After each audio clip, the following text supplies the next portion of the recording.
Ini temanya adalah not an option, saudara. Not an option, saudara.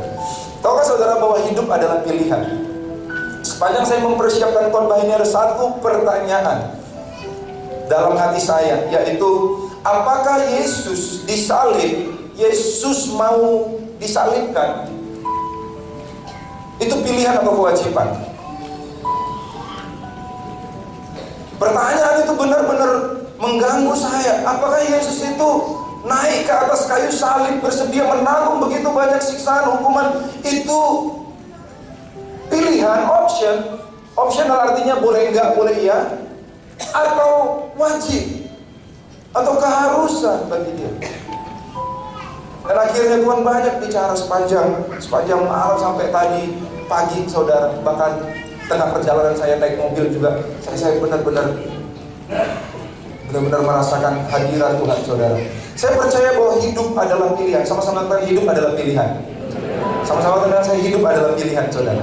Saudara harus memilih antara ada di sini atau di rumah lanjutkan tidur saudara. Benar nggak, saudara? Saudara harus memilih antara ada di sini atau liburan weekend ke Bandung atau ke Bali dan lain sebagainya. Hidup adalah pilihan. Amin. Kita bebas memilih apapun, tetapi kenyataannya kita tidak bebas memilih konsekuensi dari apa yang kita pilih. Saya ulangi, kita bebas memilih apapun, tetapi kita tidak bebas memilih konsekuensinya. Dan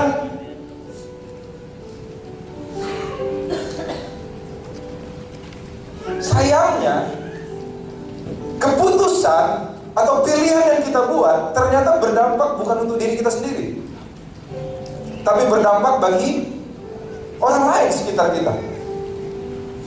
Ya, kita nggak pernah membuat keputusan untuk diri kita sendiri, saudara. Selalu ada dampaknya bagi orang lain. Saya melayani anak-anak muda dan berkata, Kak Tommy, ya udahlah. Saya pernah diusir, saudara, waktu datangin DK, saya DK-in orang ke rumahnya, saudara.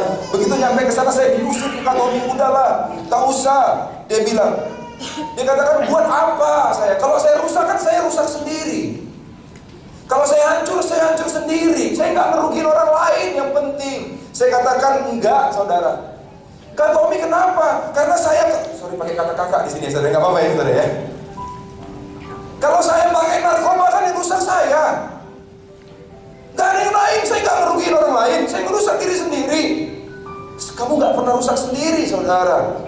Tunggu aja kau berkata, ini kan yang rusakkan saya. Tunggu aja sampai kau pakai narkoba, diskotik malam-malam, lalu apa, saudara, paginya teler, lalu kau naik Xenia warna hitam, lalu lewat di Tugu Tani, ngelempar ada orang-orang yang jalan di situ, saudara. Apa yang terjadi, saudara? Orang-orang mati. Masih ingat cerita itu? Cerita kasus Xenia maut? Siapa bilang dosa untuk dirimu sendiri? Dosa selalu berdampak bagi orang lain, tidak pernah untuk diri sendiri. Kak Tommy, kalau aku nonton film porno itu buat aku aja. Dosanya dosa aku sendiri. Enggak, dosa gak pernah buat diri. Kan aku, pikiranku yang jadi kotor, aku yang jadi rusak. Enggak, dosa gak pernah untuk dirimu sendiri. Tunggu aja sampai akhirnya kau pacaran, lalu kau mempraktekkan apa yang kau tonton di film porno itu, lalu akhirnya pacarmu hamil di luar nikah. Setelah pacarmu hamil di luar nikah, apa yang terjadi, saudara? Orang tuanya buang dia, dan anaknya lahir disebut anak haram. Siapa bilang? Dosa buat diri sendiri. Dosa selalu berdampak bagi orang lain. Dan kita, original desain kita diciptakan Tuhan dalam kebenarannya untuk memuliakan Tuhan. Coba buka sama-sama Yesaya 43 ayat yang ke-7. Dikatakan seperti ini, saudara.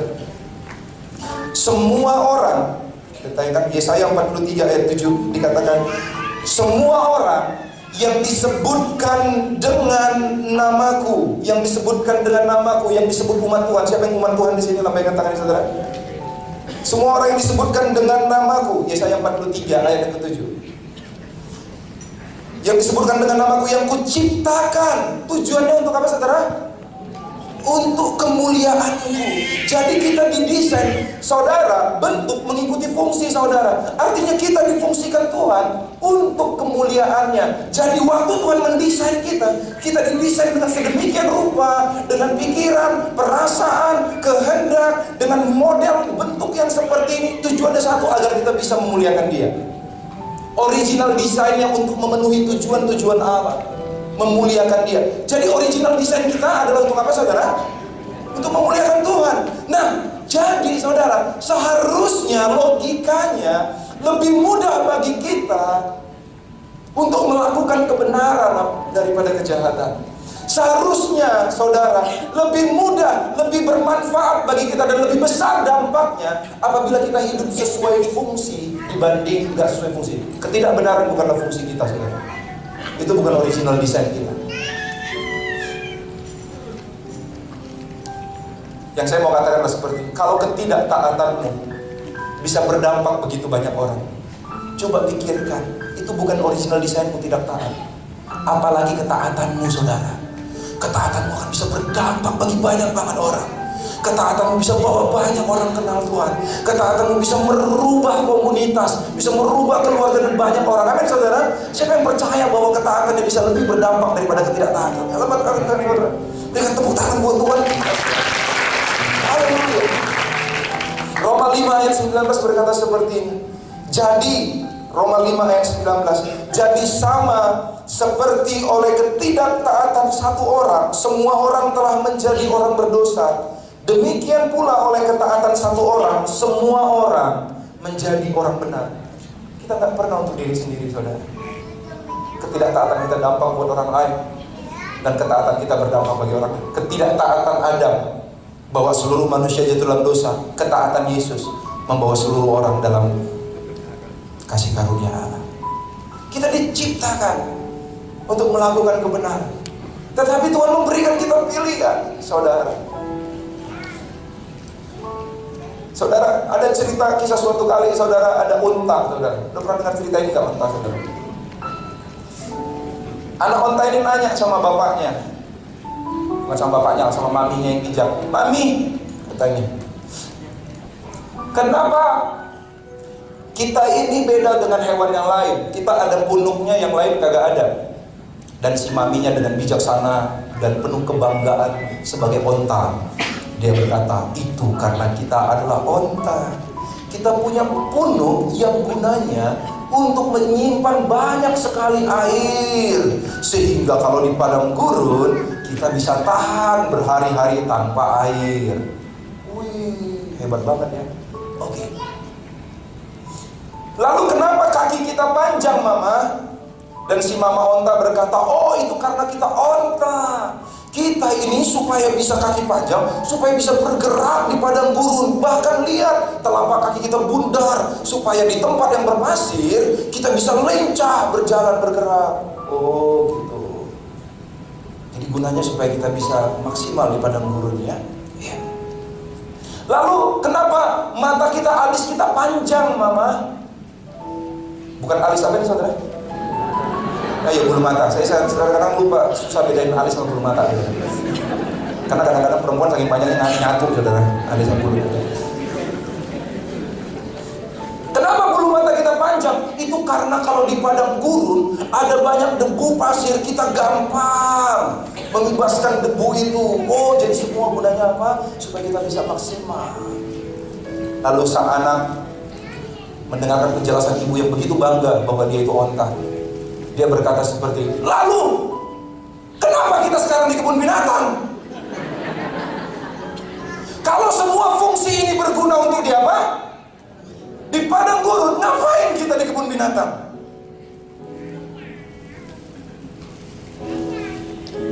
Saudara, seringkali segala hal yang Tuhan beri dalam hidup kita, segala yang Tuhan kembalikan dalam hidup kita, kita gunakan hanya untuk hidup di kebun binatang, saudara. Hanya untuk membangga-banggakan kami anak Tuhan.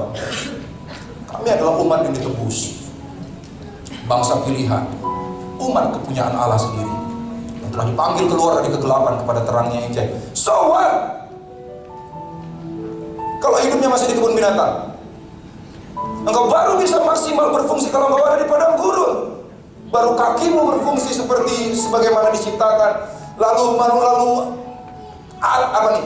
Bulu matamu berfungsi sebagaimana itu diciptakan, saudara, dan punukmu berfungsi sebagaimana diciptakan. Kenapa orang gak maksimal hidupnya? Sederhana, karena kau gak hidup di dalam habitatmu. Apakah habitat manusia? Sederhana, kehendak Allah, saudara. Yang mengerti ini katakan amin. Habitat kita adalah kehendak Allah. Kalau saya melihat ada suatu ikan yang terluka, saudara, di laut, saudara, ikan di laut terluka, saudara, apa yang saya lakukan bagi ikan ini? Habitatnya adalah laut, saudara. Apakah kalian katakan, ih kasihan banget si ikan ini, saya pindahin deh dia supaya dia sembuh, saya pindahin dia ke rumah sakit Bethsaida, saudara, lalu saya perban dia, saya letakkan dia di di spring bed, lalu saya kasih AC yang dingin. Apakah seperti itu yang membuat dia tambah sembuh, saudara? No, biarkan dia di habitatnya. Karena air garam itu akan lama-lama nyembuhin dia, saudara. Sometimes kita nggak hidup dalam kehendak Tuhan, sehingga kita nggak maksimal dalam hidupnya kita. Luka dikit pengen keluar dari habitat Tuhan. Luka dikit pengen keluar dari kehendak Allah. Terganggu dikit, kecewa dikit, pengen pergi ninggalin Tuhan. Yesus kenapa dia bisa bertahan sampai salib, saudara? Karena dia katakan, inilah habitatku, yaitu melakukan kehendak Allah sampai selesai. Dan begitu dia katakan, sudah selesai, it is finished, selesailah semua, disediakan mahkota yang indah buat dia, saudara. Siapa yang mengerti sejauh ini, saudara? Saudara, kita hidup dengan pilihan-pilihan kita. Waktu saya merenungkan ini, Tuhan ingatkan saya, saudara, waktu Yesus disalibkan, dalam peristiwa penyaliban Yesus, ada beberapa pilihan, saudara. Ada beberapa pilihan yang harus dibuat oleh beberapa orang. Saudara harap ikutin ini, saudara. Yang pertama, namanya siapa? Pilatus harus membuat pilihan, saudara. Pilatus harus memilih apakah menyerahkan Yesus atau tidak. Dia punya power, dia gubernur, saudara. Dia di gubernur Roma saat itu, saudara, yang ada di daerah situ, saudara. Tetapi dia harus memilih, karena dia ada hak di tangannya, apakah menyelamatkan Yesus atau tidak. Tetapi apa yang terjadi? Yohanes 19 ayat 1. Di dalam Yohanes pasal 19 ayat 1 dikatakan, lalu Pilatus mengambil Yesus dan menyuruh orang menyesah dia. Prajurit-prajurit menganyam sebuah mahkota duri dan menaruh di atas kepalanya. Mereka memakaikan dia jubah ungu, dan sambil maju ke depan mereka berkata, salam hai orang Yahudi. Lalu mereka menampar mukanya. Pilatus keluar lagi dan berkata kepada mereka, lihatlah, aku membawa dia, Yesus, keluar kepada kamu, supaya kamu tahu bahwa aku tidak mendapati kesalahan apapun padanya. Pilatus tahu Yesus gak salah, saudara. Hati nuraninya pun berkata bahwa Yesus tidak salah. Lalu Yesus keluar bermahkota duri dan berjubah ungu. Maka kata Pilatus kepada mereka, lihat manusia itu. Ketika imam-imam kepala dan penjaga-penjaga itu melihat dia, berteriaklah mereka, salibkan dia, salibkan dia. Kata Pilatus kepada mereka, ambillah dia dan salibkan dia, sebab aku tidak mendapati kesalahan apapun padanya. Jawab orang Yahudi itu kepadanya, kami mempunyai hukum, dan menurut hukum itu ia harus mati, sebab ia menganggap dirinya sebagai anak Allah. Ketika Pilatus mendengar perkataan itu, bertambah takutlah ia. Lalu ia masuk ke dalam sebuah gedung pengadilan dan berkata kepada Yesus, dari mana asalmu? Tetapi Yesus tidak memberi jawab kepadanya. Maka kata Pilatus kepadanya, tidakkah engkau mau bicara denganku? Tidakkah engkau tahu bahwa aku berkuasa untuk membebaskan engkau, dan berkuasa juga untuk menyalibkan engkau? Yesus menjawab, engkau tidak mempunyai kuasa apapun terhadap aku, jikalau kuasa itu tidak diberikan kepadamu dari atas. Sebab itu dia yang menyerahkan aku kepadamu lebih besar dari dosanya. Sejak itu Paulus berusaha untuk membebaskan dia, tetapi orang-orang Yahudi berteriak, jika engkau membebaskan dia, Yesus, engkau bukanlah sahabat Kaisar. Setiap orang yang menganggap dirinya sebagai raja, yaitu Yesus menganggap diri sebagai raja, ia melawan Kaisar. Ketika Paulus mendengar perkataan itu, ia takut. Ia menyuruh membawa Yesus keluar, dan ia duduk di kursi pengadilan di tempat yang bernama Litros Trotos. Dalam bahasa Ibrani disebut Gabata. Sama-sama dengan saya, Gabata, saudara. Dia duduki tempat itu, tempat mengambil keputusan, tempat memilih, namanya Gabata. Hari itulah hari persiapan Paskah, kira-kira jam 12. Kata Pilatus kepada orang-orang Yahudi itu, inilah rajamu. Akhirnya Pilatus menyerahkan. Maka berteriaklah mereka, nyahkan dia, salibkan dia. Kata Pilatus kepada mereka, haruskah aku menyalibkan rajamu? Jawab imam-imam kepala, kami tidak mempunyai raja selain daripada Kaisar. Akhirnya Pilatus menyerahkan Yesus kepada mereka untuk disalibkan. Saudara, Pilatus punya Gabata, tempat di mana dia memilih, memutuskan apakah Yesus atau jabatannya, apakah Yesus atau nama baiknya. Kalau aku bebaskan Yesus, maka aku disebut orang yang tidak loyal pada kaisar, karena aku membela orang yang menyebut dirinya raja. Bukannya kaisar harusnya satu-satunya raja. Di Gabata. Selanjutnya saudara, ada orang kedua yang memilih pada saat itu, dan pilihannya menyebabkan dampak yang besar. Namanya Kayafas, imam besar Kayafas, saudara. Dalam Yohanes 18 ayat 14, Kayafas harus memilih. Yohanes 18 ayat 14, Kayafas harus memilih antara mengorbankan kebenaran minoritas atau kejahatan mayoritas, saudara. Saya menemukan kata-kata saya ini kayaknya berat sekali, saudara. Kita baca sama-sama 1, 2, 3. Dan Kayafaslah yang telah menasihatkan orang-orang Yahudi adalah lebih berguna jika satu orang mati untuk seluruh bangsa. Dia di tengah. Mereka itu dalam satu tempat pemilihan, namanya Sanhedrin. Kalau Pilatus memutuskan di Gabata, Kayafas memutuskan di Sanhedrin, namanya saudara. Sanhedrin dalam mahkamah agama. Dia harus memutuskan apakah Yesus dibawa, disalibkan atau enggak. Dan dia bilang, lebih baik satu orang dikorbankan daripada seluruh banyak orang. Dia sebut banyak orang, padahal sebenarnya kelompoknya dia doang. Kelompok orang Farisi, kelompok orang-orang yang mau mempertahankan egonya, ideologinya, pola pikirnya gak mau berubah. Pokoknya lebih baik Yesus dikorbankan. Ini saatnya ini, saudara. Yang ketiga, orang harus rakyat. Pribadi yang ketiga yang memilih adalah rakyat kebanyakan. Rakyat harus memilih antara Yesus atau Barabas, saudara. Yohanes 18 ayat 38. Yohanes 18 ayat 38, kata Pilatus kepadanya, apakah kebenaran itu? Sesudah mengatakan demikian, keluarlah Pilatus lagi mendapatkan orang-orang Yahudi dan berkata kepada mereka, aku tidak mendapati kesalahan apapun padanya, tetapi pada kamu ada kebiasaan bahwa pada Paskah aku membebaskan seorang bagi kamu. Maukah kamu supaya aku membebaskan raja orang Yahudi bagimu? Mereka berteriak pula, jangan dia, melainkan Barabas. Barabas adalah seorang penyamun, saudara. Dia penjahat, dia pemberontak. Dia pemberontak, dia pemimpin pemberontakan. Orang gak benar dibandingkan sama Yesus, saudara.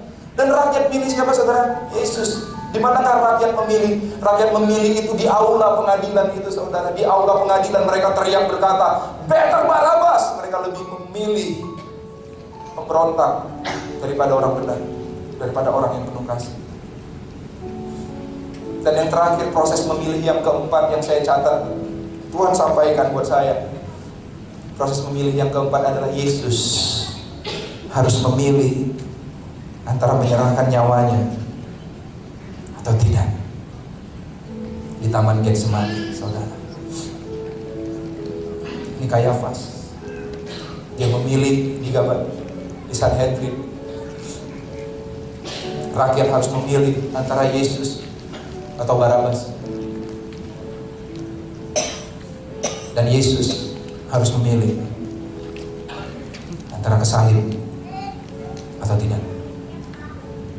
Lukas 22 ayat 39. Yesus, tahukah saudara bahwa Yesus tidak pernah dibunuh oleh siapapun?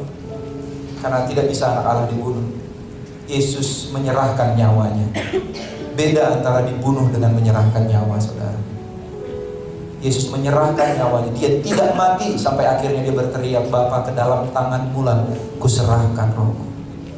Tombak tidak membuat dia mati, cambukan tidak membuat dia mati, paku di tangan dan kakinya tidak membuat dia mati. Tetapi di saat dia memilih untuk menyerahkan nyawanya, saat itu Tuhan ambil.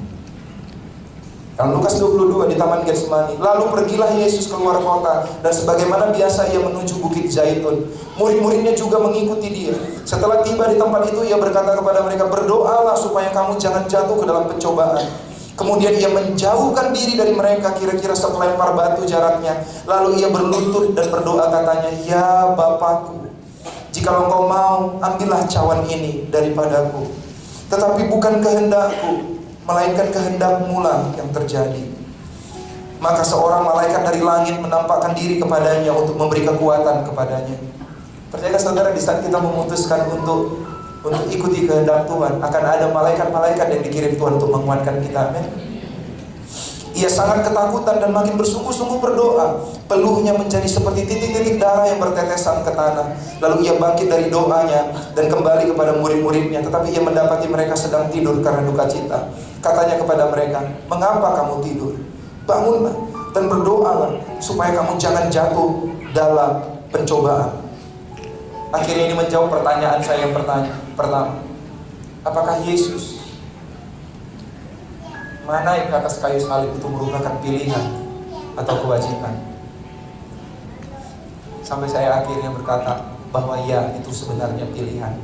Tetapi bagi orang yang hidup dalam kehendak Allah, yang mengasihi Tuhan, kehendak Bapa bukanlah menjadi optional lagi baginya, tetapi prioritas. Bagi orang yang mengasihi Tuhan, melakukan kehendak Allah bukanlah menjadi pilihan lagi bagi hidupnya, melainkan sukacita. Sukacita Tuhan adalah kekuatanku. Ya, itu pilihan. Tetapi Yesus meyakinkan dirinya, that's not an optional. Kalau boleh cawan ini berlalu, aku bisa lalukan, tetapi enggak, kehendak-Mu yang jadi, Bapa. Dia akhirnya naik di atas kayu salib, menggantikan seluruh dosa dan pelanggaran kita. Hari ini saya mau katakan ada pilihan. Pilihan itu adalah sama seperti di zaman pengadilan Yesus. Tetapi pengadilan itu sekarang ada di hatimu, saudara. Ada di hatimu. Dengan jelas saya mau katakan pengadilan itu ada di hatimu setelah kau melihat korban Yesus dia yang mati buat engkau. Apakah hatimu itu Sanhedrin, tempat kebenaran dikorbankan demi kelompok dan ideologimu, demi pola pikirmu? Aku gak mau berubah, ini prinsipku. Jadilah hatimu Sanhedrin. Aku lebih pilih pola pikirku, aku lebih pilih prinsip hidupku, aku lebih pilih gaya hidupku sini. Aku gak mau kehilangan kelompokku. Itulah yang dilakukan Imam Besar Kayafas. Pertanyaan selanjutnya, apakah hatimu Gabata, tempat hati nurani diabaikan?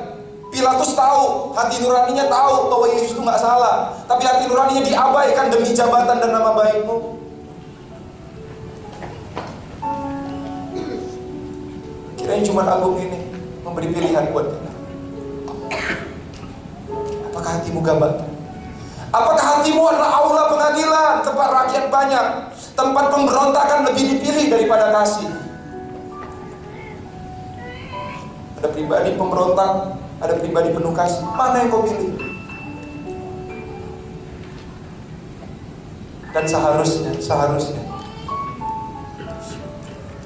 hatimu menjadi Getsemani, tempat kehendak pribadi diletakkan di bawah kehendak Bapa demi kasih kepada Bapa. Yang mengerti katakan amin. Katakan, aku mau jadi Getsemani Tuhan. Aku mau jadi Getsemani di mana kehendak pribadiku diletakkan di bawah kehendak Bapa demi kasih. Kenapa Yesus bisa melakukannya? Saya selidiki Alkitab, saudara, dan akhirnya saya temui kenapa Yesus bisa kuat sampai disalib, bisa kuat menjalani semuanya di atas kayu salib. Di saat dia naik di atas kayu salib di tengah-tengah penderitaan, ini kata pertama Yesus, Lukas 23 ayat 34, saudara. Lukas pasal yang ke-23 ayat 34. Di atas kayu salib Yesus mengawali perjalanannya di kayu salib dengan kata seperti Yesus berkata, "Ya Bapa," dia sepanggil nama Bapa. "Ya Bapa, ampunilah mereka, sebab mereka tidak tahu apa yang mereka perbuat." Diawali dengan Bapa. Dan sebelum dia mengakhiri nyawanya di atas kayu salib, dia akhiri dengan Lukas 23 ayat 46. Lukas 23 ayat 46 dikatakan seperti, lalu Yesus berseru dengan suara nyaring, "Ya Bapa, ke dalam tanganmu kuserahkan nyawaku." Dan sesudah berkata demikian, dia menyerahkan nyawanya. Dia menyerahkan. Akhirnya saya berkesimpulan, kalau Tuhan ingin saya menyangkal diri dan memikul salib, satu-satu hal yang bisa buat saya bertahan sampai ujungnya, sampai selesai, sampai saya menyelesaikan kehendak Bapa, adalah di saat mata saya terus tertuju pada siapa saudara? Kepada Bapa, dan kasihnya yang gak pernah berubah dalam hidup saya. Ngelihat manusia kita kecewa saudara, ngelihat keadaan kita di PHP-in saudara. Kadang-kadang keadaan seolah-olah lagi naik, keadaan akan membaik dan lain sebagainya. Ngelihat siapa lagi saudara? Tapi kalau kita melihat Bapa, kita gak mungkin dikecewakan. Gak mungkin dikecewakan. Dan Dia akhirnya mengembalikan. Di saat Dia mati, Dia berikan kita hidup yang kekal. Dia berikan kita hidup yang kekal saudara. Apa hidup yang kekal? Lewat kematiannya. Yohanes 3 ayat 16 berkata seperti ini, karena begitu besar kasih Allah akan dunia ini, sehingga Ia mengaruniakan anaknya yang tunggal, setiap orang yang percaya tidak binasa, melainkan beroleh hidup yang kekal. Saudara, hidup kekal adalah goalnya Tuhan. Apa artinya hidup kekal? Selama ini saya ngira bahwa hidup kekal itu adalah nanti kalau mati masuk surga. No.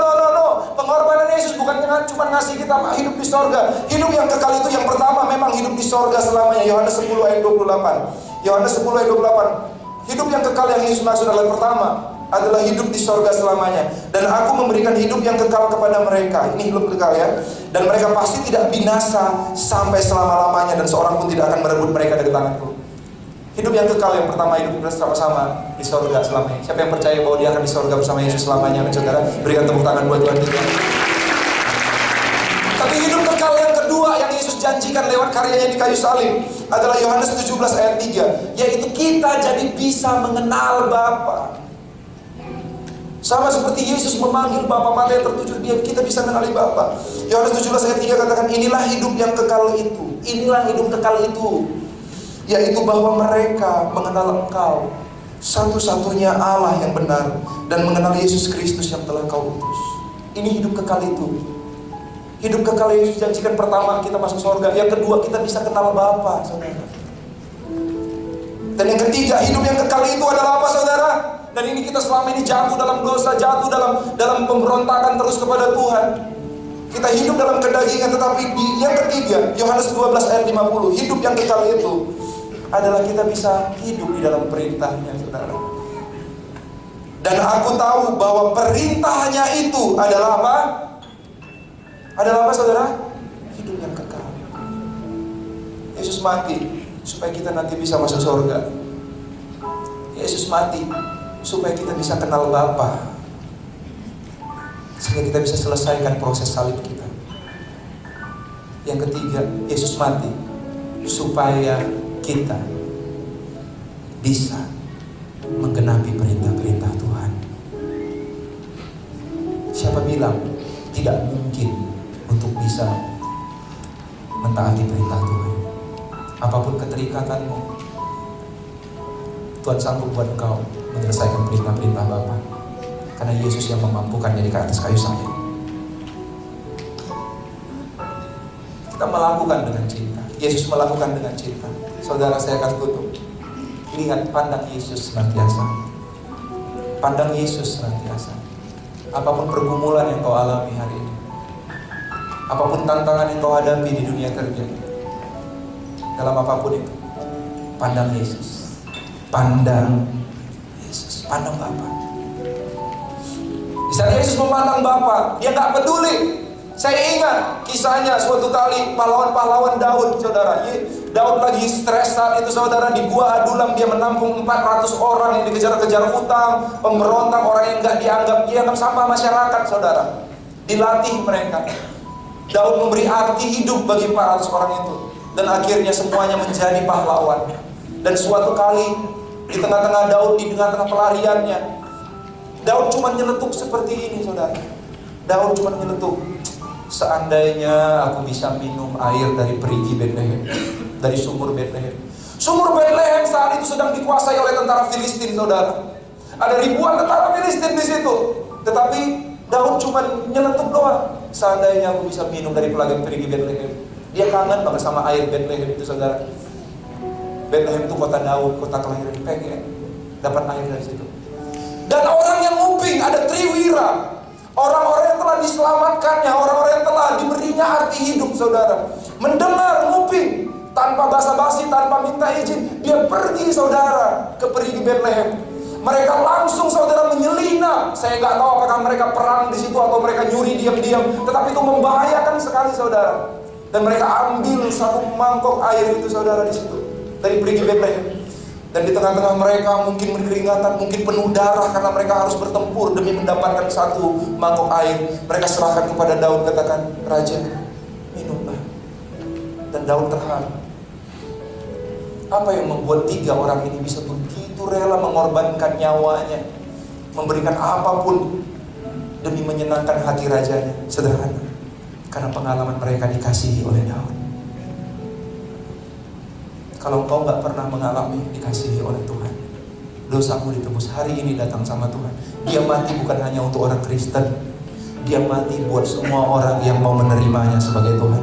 Kalau hari ini kau datang, gak tahu diajak teman atau siapapun, saya mau katakan, saudara, hari ini adalah hari yang terbaik di mana kau menerima korban Yesus di kayu salib. Dan berkata, Tuhan, aku mau. Kalau kita gak bisa melihat itu, kita gak bisa jalani kehendak Bapa.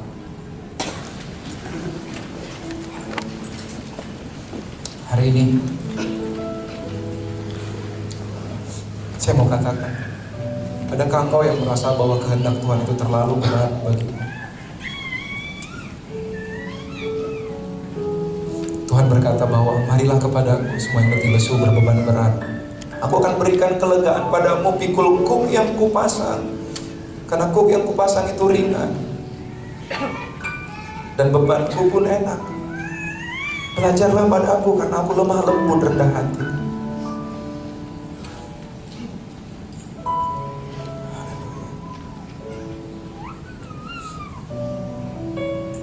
Saat ini pertanyaan yang sama saya tanyakan ulang bagi saudara. Bapa telah memberikan pilihan yang tepat dengan menyelamatkan kita.